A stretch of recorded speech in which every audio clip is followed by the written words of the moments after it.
കണ്ണീരിലാഴ്ത്തി ഉരുൾപൊട്ടി വൻ ദുരന്തം. പുലർച്ചെയുണ്ടായ ഉരുൾപൊട്ടലിൽ 122 പേർ മരിച്ചു. 98 പേരെ കാണാതായി. മരണസംഖ്യ ഇനിയും ഉയർന്നേക്കും. 400-ലധികം പേർ ഒറ്റപ്പെട്ടു.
നീ കാണുന്നതും ചിന്തിക്കുന്നത് മാത്രമല്ല ശരി.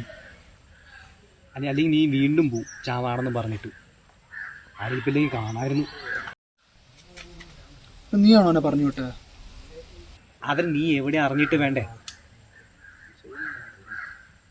പിന്നെ അവൻ ഇവിടെയൊക്കെ തന്നെ ഉള്ളതാ. നിനക്ക് അയാളെ അറിയോ?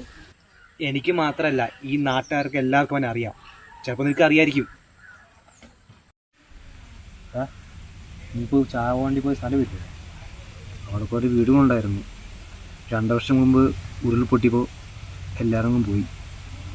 കുറച്ചുപേര് കിട്ടി, കുറച്ചുപേര് അടി കാണും. എല്ലാം കൊല്ലത്തെയും പോലെ മഴക്കാലമായിരുന്നു. ഒരു രാത്രി ഉരുൾപൊട്ടി ഒലിച്ചു വന്നത് ഈ വഴിയാ. എല്ലാം പോയി. അന്നൊരു വീട്ടിലെ അപ്പനും അമ്മയും മൂത്ത മകനും മരിച്ചു. ആ വീട്ടിൽ ബാക്കി മാത്രമേ ഉണ്ടായുള്ളൂ. കുഞ്ഞിക്കുട്ടികളൊക്കെ ഓരോ ആളുകൾ ഏറ്റെടുത്തു. പ്രായമായ ഓരോ സ്ഥാപനങ്ങളും ആക്കി. അതിനിടയിൽ ഉള്ളവർ ഇവിടെ പെട്ടുപോയി. നാട്ടുകാരും പഞ്ചായത്തൊക്കെ കൂടെ ഇവനെ ബന്ധുക്കാരുടെ വീട്ടിൽ കൊണ്ടുവിട്ടതാ. ഇവനെ പക്ഷേ ഗവൺമെന്റിൽ നിന്ന് കിട്ടാനുള്ള പൈസ കിട്ടിയപ്പോൾ ആർക്കും ഇവൻ ബാധ്യതയായി. ഇപ്പോൾ സിനിമയിലൊക്കെ കാണുന്ന പോലെ ഒരു മാനസിക രോഗി പോയാണ് ഇവരെല്ലാവരും കാണുന്നത്. പക്ഷേ എനിക്കങ്ങനെ തോന്നിയിട്ടില്ല.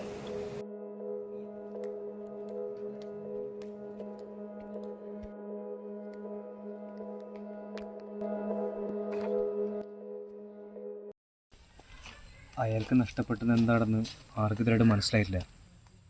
അതുകൊണ്ടാണ് അയാളിപ്പോഴും ഒറ്റപ്പെട്ട് നടക്കുന്നത്.